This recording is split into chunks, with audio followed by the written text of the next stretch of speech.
n'umunyamakuru tuzaba turi kumwe n'umubyeyi tuzaba turi kumwe umva noneho n'umunyamideli kugeza ubu kabisa ko wibagiwe ko ari n'umu actress mwiza cyane buriya n'umudije ariko se tugihera aho ngaho Anita ubihuza ute ibyo bintu byose okay ubundi bajya bavuga ngo imibiri yananiye ariko nturiyo ariko nanabaye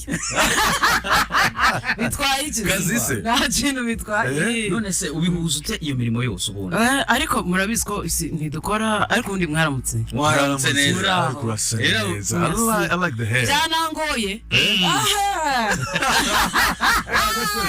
wabyutse ryari kugira ngo ibintu bitaye saa 10 nahamagaraga buri muntu wese ukora makeup ati ntiwankorera kamera saa 12 urababyo ntabwo rero byari bindi cyangwa se turara nahanga urarubikoze urasa neza arubona ringiye kurara iwe ahubwo umugabo n'umugore umugabo muri iyi minsi wapfa mbabari seneshobore anyways ikaze cyane Anita Pendo we are so happy to have you. Thank you. Bari bakwiteza abantu benshi already hari abantu bamaze kutwangirikira bavuga bati kabisa Anita Pendo we miss her vibes and she's here so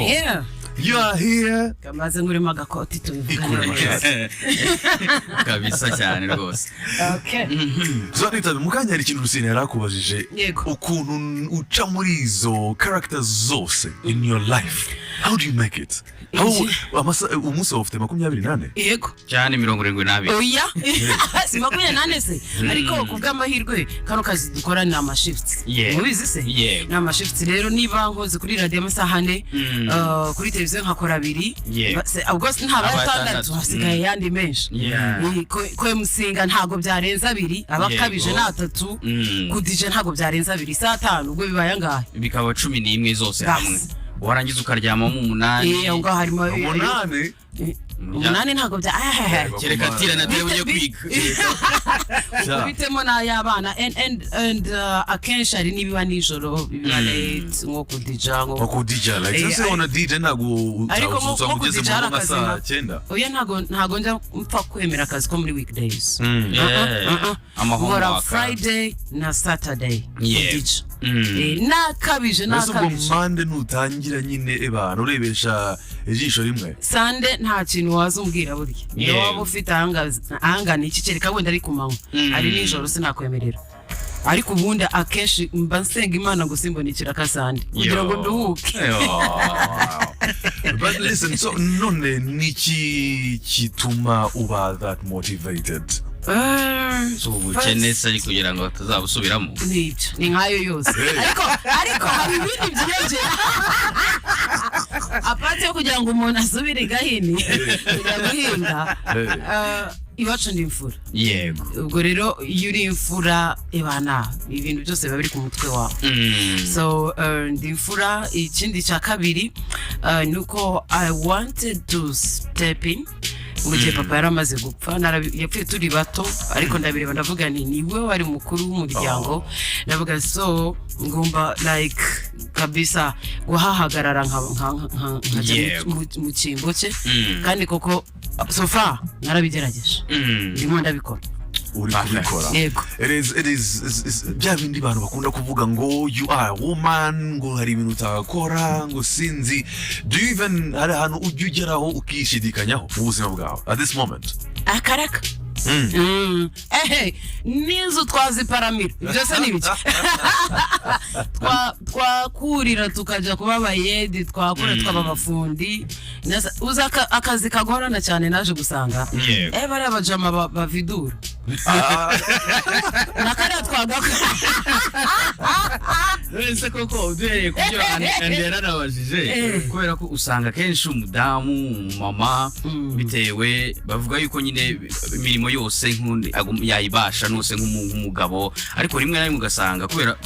ahawe n'ikibazo cyo gukorana n'abagabo ariko ntibumve yuko ibyo bintu ari mu bibasha bibaho kandi none ukanasanga kwebwe abagabo nshaka kubyuka mu gitondo nkahita nambara nkahita nza mu kazi wowe ugasanga urabanza ukabyuka ukabanza ukoza abana cyangwa ukareba uko bameze ubona utabona kuza mu kazi ugasanga amaze ukwezi kose ngiye wamukeye wowe wenda uzashyiramo na ya minsi 3 yo kuba wana ya indi ya buri kwezi nyine nk'utameze neza zo kuntu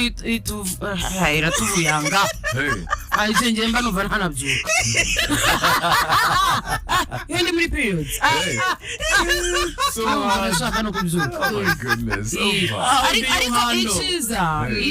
ikiza nuko aziko system yarubakitse abagabo b'abanyarwanda so far they understand us they understand ko apart ko dushoboye dufite ubwo bushobozi ariko nizo challenges zirahari so nk'aba bossi abenshi njya mbona abadamu benshi bafite ku kazi kereka wenda haraho wenda biri gace na gace ariko usanga bakumva ukaba mubwira uti narwaje umwana akakumva akavuga ati oh my bad sorry kabisa fata ku karuhuko ati nta kindi kintu genda nta cyasimbura icyo ngicyo nta n'uwasimbura nyina w'umuntu so usanga rero akenshi barabumva aba boss iyo utari umuntu ari abanebwe babyitwaza iyo utari umunebwe barakumva bizi ko nyine iyo uri full energy uza ukaba uyu umuntu ntabwo ari umutegaje n'ubusanzwe so it means ko niba ari ikibazo avuze agize ni ikibazo koko ayo makuru yawe uri guhisha n'ubundi yaramenyekanye rusine n'abatumva barabona koko mana yanjye n'abashaka kuturagira urabona turi inka twebwe ntabwo tubizi n'inka zacanye ku maso hanyuma rero twe turi kuvuga mu kanya ukuntu abantu bari kukwakira cyane ku butumwa ba Delphine bati hello welcome Anita icyo gitwenge kirankoma byatari kabisa hanyuma Boaz ati Pendo in the house ati umva Pendo ati namukunda namufana umva nkunda energy ze rwose n'ukuntu ari positive mu kazi kose ati mumumbariza ati nicyo umufana cyangwa umukunzi we yaba yarakoze cyiza cyangwa se ikibi kikamutangaza bidasanzwe reka duhere ku cyiza kwanza icyiza umufana kabisa ikintu yashobora kuba yaragukorera ukavuga ati man umufana mwumve sasa rero nari nekereje ibindi cyo gukora Imana imbabarire sako naringeze ku mukunzi muri iki gitondo cy'uruturuturu uri umwambutsi okay umufana bahora bankorera surprise kuri anniversaire ese anniversaire yawe baryari kuri Saint Valentin Rahira 14 Feb niyo mpamvu nitwa Pendo yego nzi ko buri none se Pendo ryavuye kuri mupenzi ujya uza kurigira Pendo ni urukundo nyine Pendo ni urukundo ariko urabizi ko nanjye nitwa Rukundo harya nawe witwa Rukundo ariko burya ntuzagira urukundo udafite ubumuntu biri kugomba kugendana kandi ibyo byose bigahurira kuri Kiss bibyara Kiss aho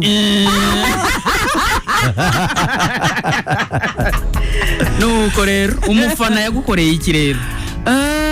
nama gift natekereza nyango ni kumuhereza ama gifts ikindi what is that gift what is that big gift umufana wamuhaye gift ikomeye yamuhaye ikintu cy'iki gift baguhaye nk'urufunguzo ni ifoto yo kumanika mu nzu yes yari iriho ikizi iriho njyewe no umufana no na Tiran n'indi ya Tiran na Ryan bamaye amafoto 3 so ibyo ngibyo byaranshimishije hanyuma cy'umufana yankoreye kikambabaza navuga ngo akenshi bagendera ku nkuru ibyo aba bloggers baba bavuze ikindi biki so hari igihe uhura n'umufana ntabwo ari n'umwe si babiri akaba yakubwira nk'ikintu nawe akavuga ngo kare kasha ngo twarabimenye ese umenye iki ngo iyo watanye n'umugabo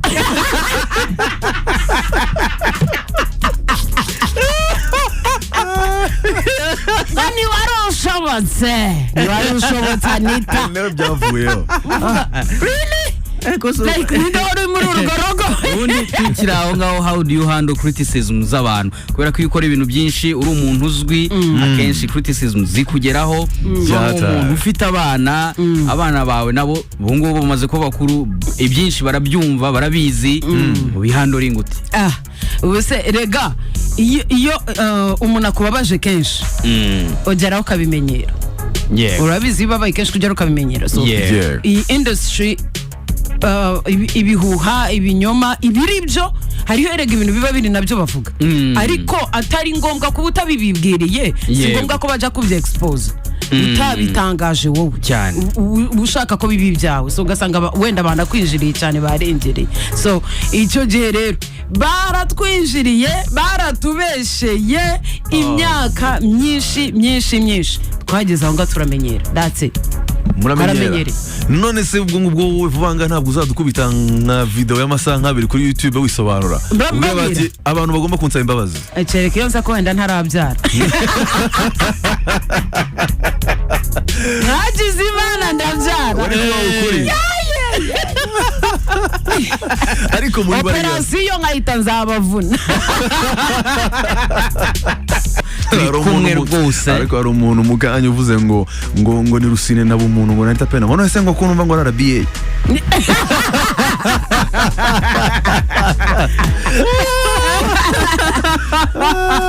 amana ashaka kumena ishishi isosi namwumvise none se ubundi tuzi ko wenda ngewe Rusine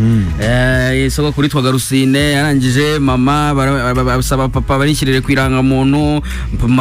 papa arabyanga aravuga ati reka nta kwitirira umwana wanjye abantu bapfuye arangije banyita Rukundo igihe kiragera ngiyongereraho maze gukura iki umuntu buhanzi yabujyamo iki grand frère we yasigaga gitari mu rugo akayicimirya akagira ate birangira nawe ayimenya umuhanzi hari abantu hano hanze bashaka kumenya Anita Pendo ni muntu ki uvuze ngo nigiye kuri gitari idafite imirya nese ubwo muri gitari cyangwa ari ingoma cyane nabonye hano harimo abantu benshi cyane babazaga mwatubwiriye batubarije Anita Pendo ni muntu ki yisanze mu mwuga w'itangazamakuru ateye se yari yakuza ari icyo kintu yumva ashaka gukora ese bundi yitwa Anita Pendo hari ukuntu abantu bumva Anita Pendo bakumva nk'amazina y'amahimbano you know okay. Anita Pendo ni muntu ki njyago nk'icya kabiri cya story nagombaga kuba byinshi nabibwiye Andy Ofea from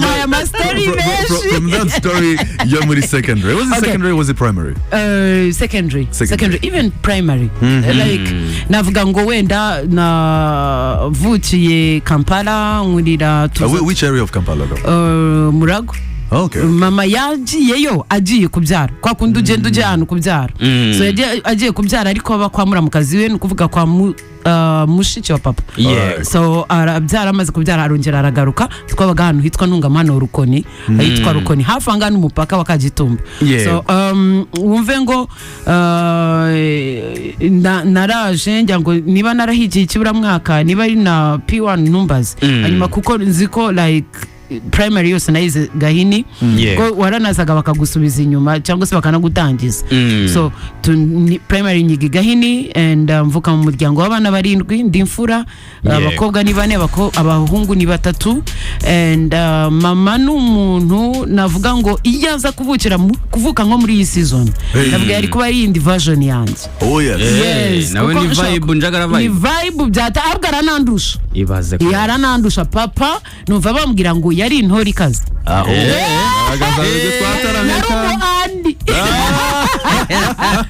so bariko bambwira primary nyigira Gahini ariko uko nabaga nagiye mu masiganwa mu kwirukanka nabaga nirukanganaga na marathon nirukaga metero 100 cyane amahoro y'imyabyaha koko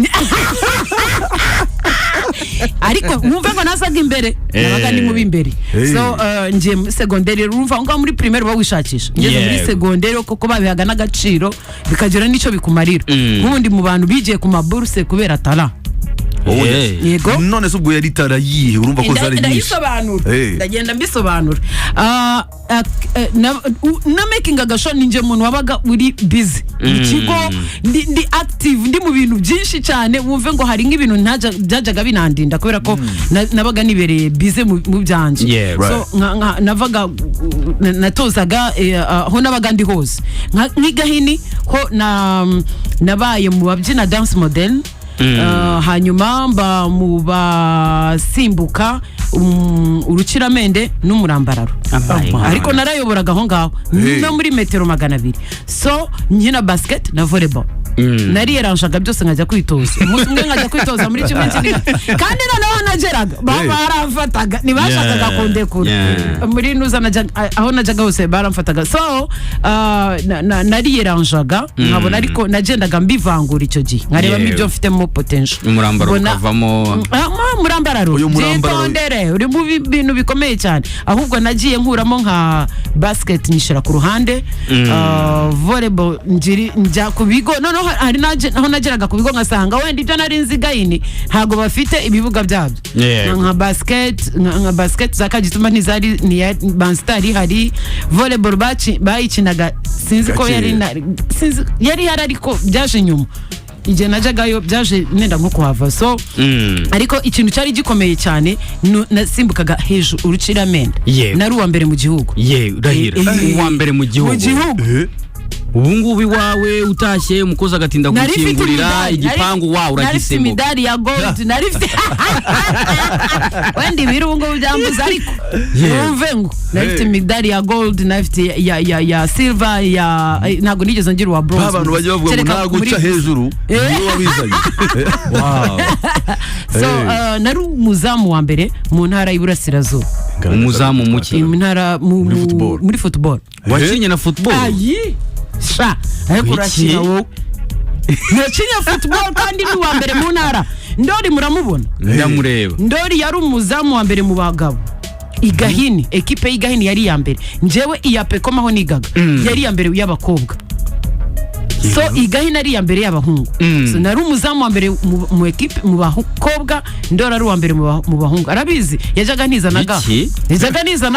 mwarambaranaga ariko yarayizirikaga kane zukwivuka mu bihe bya Yezu yari kuvuka ari umukobwa acha y'Imana rwose kumenya mbere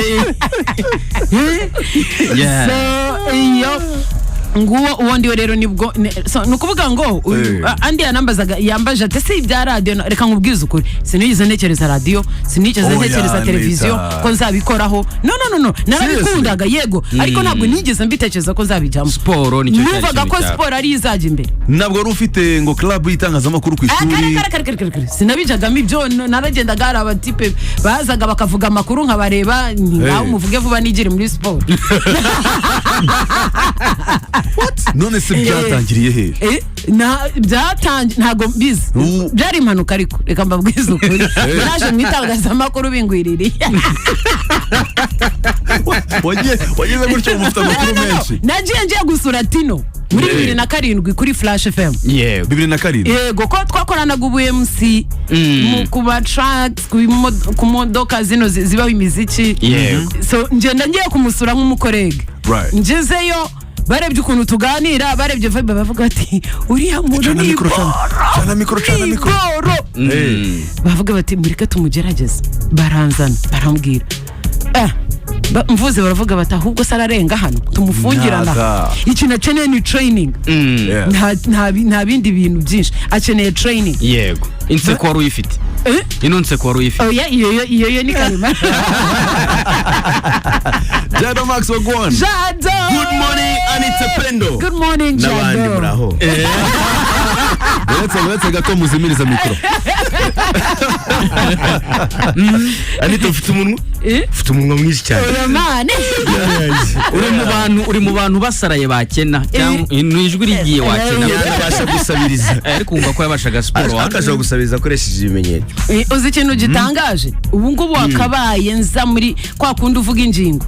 ari nje ubanze zira Anita Pendo ubu ngiye kukugira jingo Anita Pendo umuzamukaze ariko nite wa mugani bivuze byuko wakinnye birashoboka kuko taye yawe yavamo umuzamu hari umuti pete wakinaga mu ekipe icyo gihe yitwaga Gikongo bayita Gikongo yankubise umupira urutoki rurahenga mu bungira urutoki ruhengamye kubera uwo mukobwa sinzamwibagirwa niba nta metirimo ibyo bintu biri mu bintu byanzanye hano biri mu bintu byanzanye kuri Kiss FM waje gushaka impeta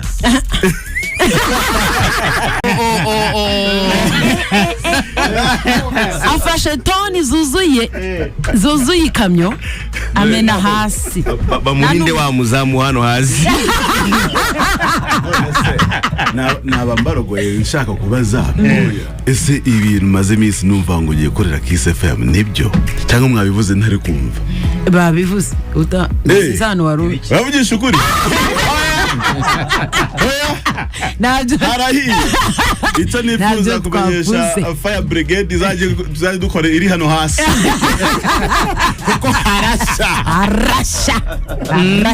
So since it is official ko uje kuri Kiss FM, family ya Kiss FM, niki kintu wayibwira abantu bakwitegeho? Mwanyakiriye se? Bambwira niba banyakiriye, comments zabo ndazibona ku mafoto. Ariko mufite ifoto koko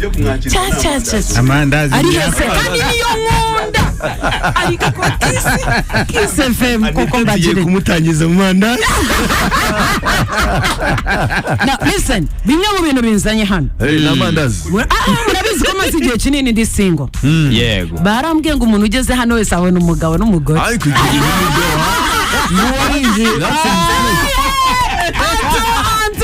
uvuze ngo iki ko gikunyuzura ayiwe Anto yaranyuzuye n'ubuzima akambwira ngo igikombe gishakire munsi y'imeza muri segonderi se hano yaraje arinjira ndamubwira okay kuko azwanyu mwagiraga kitchen hano dufite kitchen irimo champagne urashaka tea coffee ibintu byose turabifite hano ati nibyo birahari birahari aho urifuza agiye muri kitchen asanga sanga nta chicken irimo yaranyuze Anto kabisa aba mamandazi. Okay none se katukubaza akabazo k'amatsiko ukurikije ikikuzanye cyo kuhavana umugabo ukurikije abari muri studio wenda Rusinda yavuyemo yego aje ugiye kwisabira season ya TV oya niba ushaka kukubimbwira niba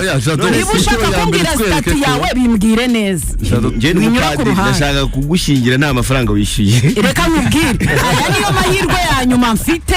nyafite kuri Kiss FM muzamura aha rero oya ibyabazamu byihorere muntu wanjye byihorere ariko ikintu njyewe nkeneye aka kanya nuko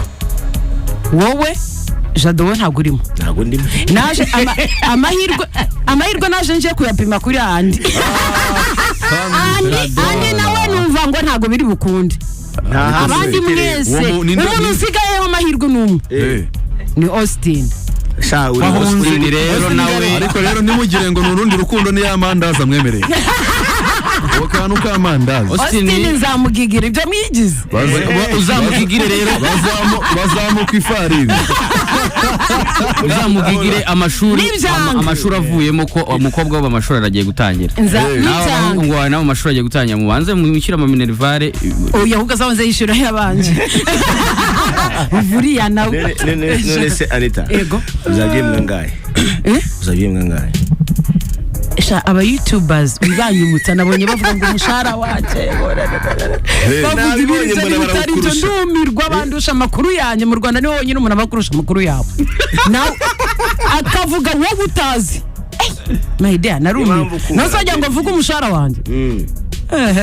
babari baje abazamu bajya mutega rega nibwo buryo bwiza bwo kubona umugabo akurikiye amafaranga Ako Jado nyamara uri gukusanya amakuru Jado ifoto yonyine irahagije iyi foto nabonye hano iyi foto oya Anita wambaye neza mwabivuze sekunde yambaye cyangwa yambaye yambaye umutuku Anita yambaye hotaro uri kubona mu bintu bingora cyane mu bintu reba uzi inkweto akunda kwambara yambaye sandali nziza ifunguye mu amano meza kuki udahora wambaye inkweto zifunguye nicyo nazize rega nazize abantu bari ofungaho yanje batuma nambara za timba nambara ibintu biraho ugahora muri hotaro ndakubwiye ngo nubwo yadukanze nje yakinjira navuga ko ninde numva ngo ni gakweto uraberewe urasa neza and welcome to Kiss FM. Thank you so much. Nabukira umutumirwa umunyamakuru kabisa okay none se uyu munsi none reka twitege kuwa mbere umva reka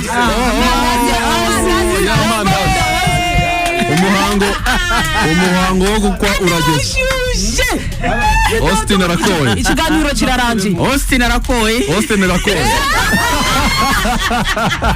Kosi na yamaze se. Kosi ni kwa isayirira. Amata y'ababyeyi ayasize.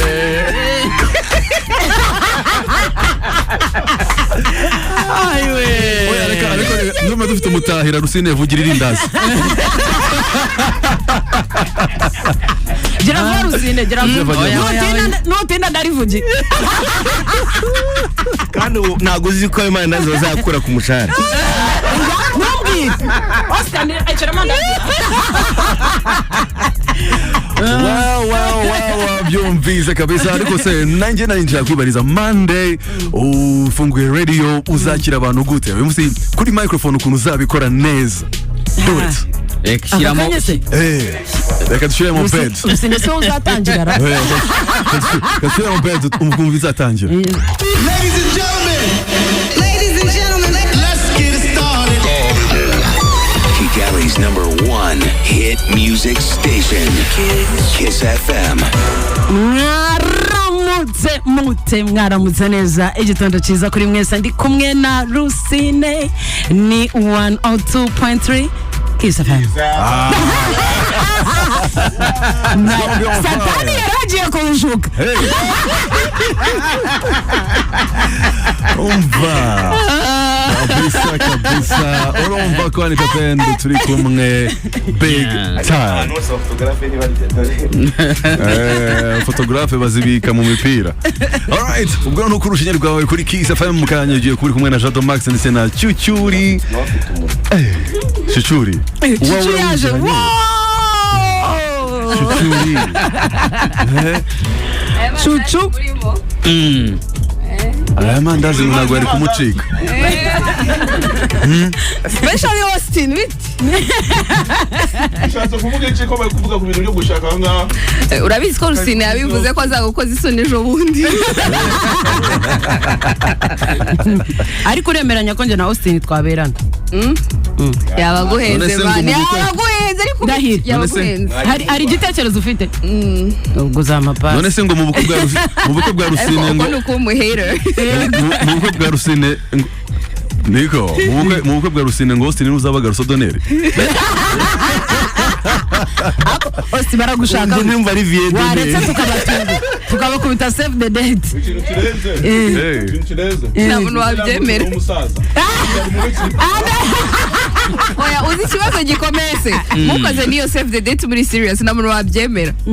People think it's a joke. Bagira ngo ni indirimbo ya Austin. Tukanaberekeza mu rugo tuzi ko ari blague tukaza gutwikurira tuzi ko ari blague bwabyari wa mbere ko base iyi blague tutarangira ariko burya mwagenda mbakurikiye.